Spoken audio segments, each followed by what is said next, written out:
পাবি না, বুঝোস নাই? ভালো করে যায়। দেখেন ভাইয়া, এটা করবেন না কখনো। আমি একটা টিচারের মানে যদি এইভাবে নষ্ট করতে পারেন না। বলছি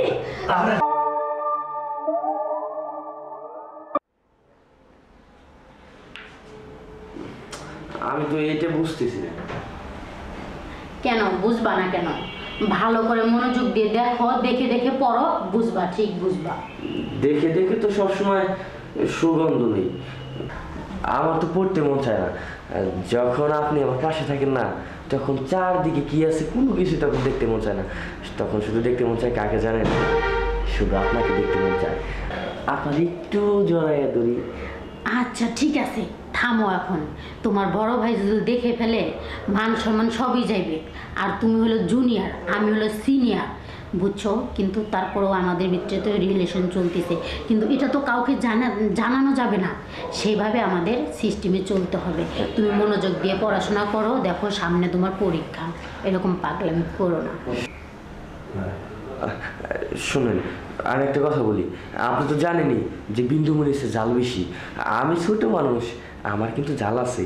আর আমার জাল মনে করেন যে এমনই জাল, যদি আপনি একবার খান না, সবসময় শুধু আপনার জিহ্বাতে পানি পড়তেই থাকবো। ম্যাডাম, আপনি হয়তো জানেন যে বিন্দু মরিচে জাল বেশি, আর বিন্দু মরিচটা পেলাম আমি। যদি একবার জাল খান না, তাহলে সবসময় দেখবেন যে জিহ্বাতে পানি পড়তেই থাকবে। ওরে আমার ছোট্ট লাভার রে, সবই বুঝলাম, সবই ঠিক আছে। আগে মনোযোগ দিয়ে লেখাপড়া করো, সামনে তোমার পরীক্ষা।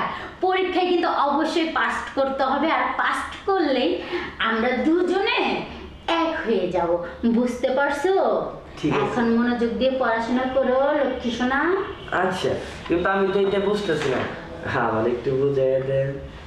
তোমার একটু বুঝাবো কেন, তোমার পুরোপুরি বুঝাবো। তোমার বুঝানোর দায়িত্ব তো আমার। আচ্ছা, তাহলে এইটা তো বুঝতেছি না, একটু একটু বুঝাই দেন। ভালো করে দেখো, তুমি আগে বলো দেখি কেমনে বললো। পরীক্ষার পরে আমরা দুজনে এক হয়ে যাবো, বুঝছো? শুনেন না, পরীক্ষা তো এখন অনেক দেরি আছে। তো পরীক্ষার পরে এক না হয়ে এখন আমরা দুজনে একটু এক হয়ে যাই, কি বলেন ম্যাডাম? দুষ্ট বড় ভাই দেখে ফেললে মান সম্মান সবই চলে যাবে। বড় ভাই থাকবো বড় ভাইয়ের জায়গায়, আর আমরা থাকবো আমাদের জায়গায়। তুমি যে কি বলো, আমার লজ্জা। কাশি দিচ্ছে, বড় ভাই বলে চলে আসছে। না, বড় ভাই আসে নাই। বড় ভাই তো হায়ার কাজ করতেছে, আমরা আমাদের কাজ করি। লজ্জা করছে। হ্যাঁ, বড় ভাই আসছে।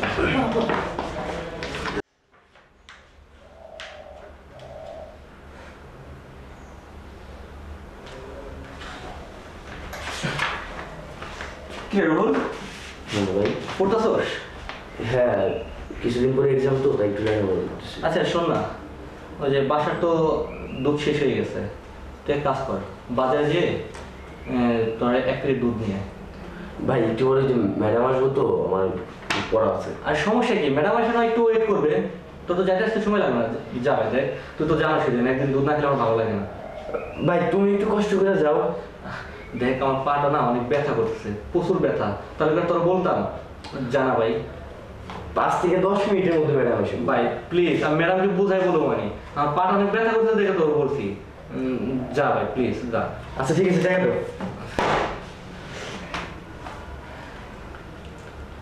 এলো, ঠিক আছে যা।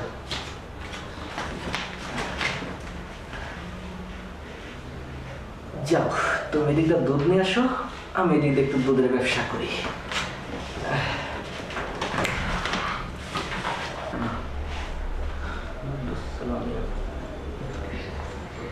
আসসালামু আলাইকুম।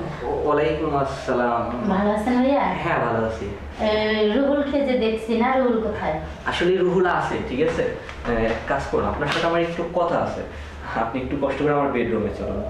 ঠিক আছে ভাইয়া, আসুন। প্লিজ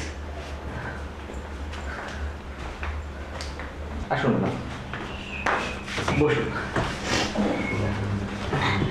জি ভাইয়া, বলেন কি বলতে চাইছেন? আসলে ম্যাডাম আপনার সাথে একটু কথা বলার জন্য আর কি রুমে নিয়ে আসলাম। তা ঠিক আছে, কিন্তু ভাইয়া রুহুল কোথায় গেছে? আসলে আসলে রুহুলকে আমি একটু বাইরে পাঠাইছি, এই প্রবলেম নাই, এই কিছুর মধ্যে চলে আসবে। দেখুন রুহুলের সাবজেক্ট এখানে আসে নাই, আপনার সাথে কথা বলার জন্য যা বলার জন্য আনছি সেটা বলি। আচ্ছা বলুন। আচ্ছা ম্যাম, আপনি যে বাসায় টিউশনি করে কত টাকা ইনকাম করেন?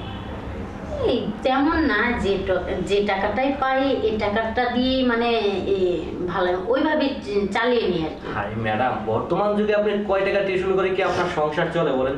বর্তমান সোসাইটিতে চলতে গেলে আপনার টাকা পয়সার অনেক দরকার আছে, তাই না? তা অবশ্যই ঠিকই বলেছেন ভাইয়া, কিন্তু ওইভাবে তো হয় না। এখন দেখা যায় দিনকাল তেমন একটা ভালো না, মানে কাজ কামও তো এরকম সবার হয় না, মানে টাকার সংখ্যাটা এই কারণে একটু কম। আরে ম্যাডাম শুনুন, আপনি যদি চান তাহলে টাকা পয়সা নিয়ে কোনো টেনশন নেই। টাকা পয়সা আমি তো আপনাকে বাড়াই দেবো, বুঝতে পারছেন? কিন্তু এটা রুহুল জানবে না। হ্যাঁ, আপনার মনে হয় ফোন আসছে ম্যাডাম। কেটে গেছে মেসেজ। ও মেসেজ, যাই হোক, টাকা পয়সা আমি তো আপনাকে দেবো, শুধু শুধু কি বলুন? দেখুন ম্যাম, আপনি যেদিন আমার ছোট ভাইকে পড়াইতে আসছেন হ্যাঁ, সেদিন থেকে আপনাকে অনেক ভালো লাগছে আমার, কিন্তু কখনো বলতে পারিনি, কারণ ছোট ভাই তো সবসময় আপনার সাথেই থাকে, এই জন্য ফাঁকা কোনো টাইম পাইনি, বলা হয়নি। কিন্তু আজকে বুদ্ধি খাটালাম যে ওকে একটু বাইরে পাঠাই তারপর আপনার সাথে কথা বলি, কারণ ওর তো বুদ্ধি করে পাঠাইছি, এমনি তো কোনো দরকার নাই, শুধু আপনার জন্য। ঠিক আছে, বলছিলাম কি ভাইয়া যে এটা না বললে হয় না। আরে ভালো তো লাগতেই পারে, আরে স্বাভাবিক। কি ভাইয়া ভাইয়া বলতেছেন? ভাইয়া বলা বাদ দেন, এখন নিজের মানুষ মনে করেন। দেখুন এখন বাসাটা পুরা ফাঁকা, শুধু আপনি আর আমি। চলুন না একটু পেটটা গরম করি, কারণ বুঝিনি তো এখনো বিয়ে শাদী করিনি, বোর কি মজা সেটা বুঝিনি, তাই আর কি আপনার কাছে একটু বুঝতে চাই। ঠিক আছে, কিন্তু আপনাকে তো আমি বড় ভাইয়ের চোখে দেখি, আরে আপনি এটা কিভাবে বলতেছেন ভাইয়া? আরে টাকা পয়সার কাছে কোনো বড় আর ছোট নাই, চলুন না, এখান তো শুধু আমি আর আপনি, চলুন না। এই দাঁড়ান, আমি একটা শিক্ষিকা, ঠিক আছে, আমি একটা টিচার, আপনি কিভাবে এই কথাটা আমাকে বলতে পারলেন? আপনি কি একটুখানি বিবেকে বাধা দিল না? এই দাঁড়ান দাঁড়ান দাঁড়ান, এই তো লাইন আইছেন, আপনি তো টিচার, কারণ টিচারের তো কাজই হচ্ছে সবকিছু শিক্ষা দেওয়া। চলুন না, আমাকে একটা শিক্ষা দিয়ে দেন। দাঁড়ান, আপনি ওইখানে স্টিল বসে থেকেই কথা বলেন, ঠিক আছে? আর এদিকে আওগনের চেষ্টা করবেন না। আর আপনি কি জানেন আপনার ছোট ভাইয়ের সাথে আমার এই চুপ! আমি কোনো কিছু জানতে চাই না, কার সাথে কি সেটা আমার জানার প্রয়োজন বোধ মনে হয় না। আমার ভালো লাগছে তোকে, তোকে আমার লাগবে, কারণ তোকে অনেক দিকে লোভ দেখালাম, টাকা পয়সার কথাও বললাম, তুই তাতে রাজি হলে না, কিন্তু শেষ পর্যন্ত সব কিছুই হারাবি, কিছুই পাবি না, বুঝোস নাই? সোজা আঙুলে ঘৃণা উঠলে আঙুলটা একটু বাঁকা করতে হয়, সেটা আমি ভালো করে জানি। দেখেন ভাইয়া, এটা করবেন না কখনো। আমি একটা টিচার, টিচারের মানে যদি এইভাবে নষ্ট করতে পারেন না। দেখেন, টিচারের মানে কখনো নষ্ট করবেন না, ছাড়েন বলছি।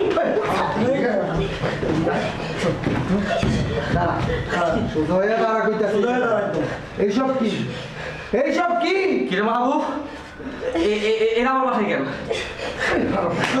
তোর বাসার তুই আকাম করবি, কুকাম করবি, আর বাসায় আসবো না মানুষ? ভাই কি বলতেছ? আগাম মানে ভাই শুনুন না, ভাই ভাই আগাম মানে এই হচ্ছে আমার ছোট ভাইয়ের শিক্ষিকা, জিজ্ঞাসি যে আমার ভাই কি পড়াশোনা কিরকম? পড়াশোনা যেখানে জন্য গায়ের উপরে উঠতে হয়, তাই না? না না না ভাই, তার চোখে ময়লা গেছিল, আমি এর জন্য ময়লাটা ফেলে দিতে বলছে। এই তুই আমাকে কি শিখাইতে চাস? হ্যাঁ, কি বুঝাইতে চাস? যে আমরা কিছুই বুঝি না, নিজের চোখে দেখছি গায়ের উপরে উঠতে রয়েছে, আবার ভাই বিশ্বাস করুন আমি গায়ের উপর উঠে নেই, এটি ভুল দেখছেন ভাই। এই চুপ, একদম চুপ। ভাই আপনারা চুপ হন। কি হয়েছে? হ্যাঁ মানে আমি বলি, ও আমার চোখে ময়লা পড়ছে, চোখের ময়লা পরিষ্কার করতে গেছে, ও একটা বাজে চরিত্রহীন। ওর ভাইরা আমি পড়াইতে আসি ওদের বাসায়, আর ও নাকি আমাকে টাকার লোভ লালসা দেখে ও আমাকে ভোগ করতে চায়, এই জানোয়ারটা। আরে মারেন মারেন, আরো বেশি করে মারেন, আমি এর আগে দেখছি ওর নজরটা অনেক খারাপ। আরে দেখ বেশি করে, দেখ বেশি করে, সাহস, দাদা। ওর মতো জামারে বেঁচে থাকার কোনো প্রয়োজন নেই। তোদের মতো মানুষের জন্য আজকে আস্তে আস্তে দাঁড়ান। এই লেখাপড়া শিখোস নাই জীবনে? হ্যাঁ বাপ মা কিছু শিখায় নাই? আরে শিক্ষা হচ্ছে জাতির মেরুদণ্ড। আরে মেরুদণ্ড কারা? শিক্ষক শিক্ষিকারা। আর সেই মেরুদণ্ডটা যদি ভাঙা যায় তাহলে শিখবো কি মানুষ? শিক্ষাটা কোনখান থেকে নিব? আর কি টাকার লোভ দেয়? অনেক টাকা হয়েছে তোর না? তোরে নারী নির্যাতনের মামলা দিব জেলের ভিতরে, দেখবো তোর কত টাকা আছে, সেই টাকা দিয়ে তুই কিভাবে বাইরে হয়ে আসছিস। আমার ভুল হয়ে গেছে ভাই, আমার এবার মতো আপনারা ক্ষমা করেন ভাই। আমি আজকে ক্ষমা করবো, হ্যাঁ কোনো কাজই করবো না, এত দূর ধরে না ভাই। ভাই জেলে ভাই, এত দূর ধরেন না ভাই। ধরেন না ভাই। ঠিক আছে, ওর মতো জানোয়ারের আসেন ম্যাডাম, ছেলের ভাতি খাওয়াইতে আসেন ম্যাডাম।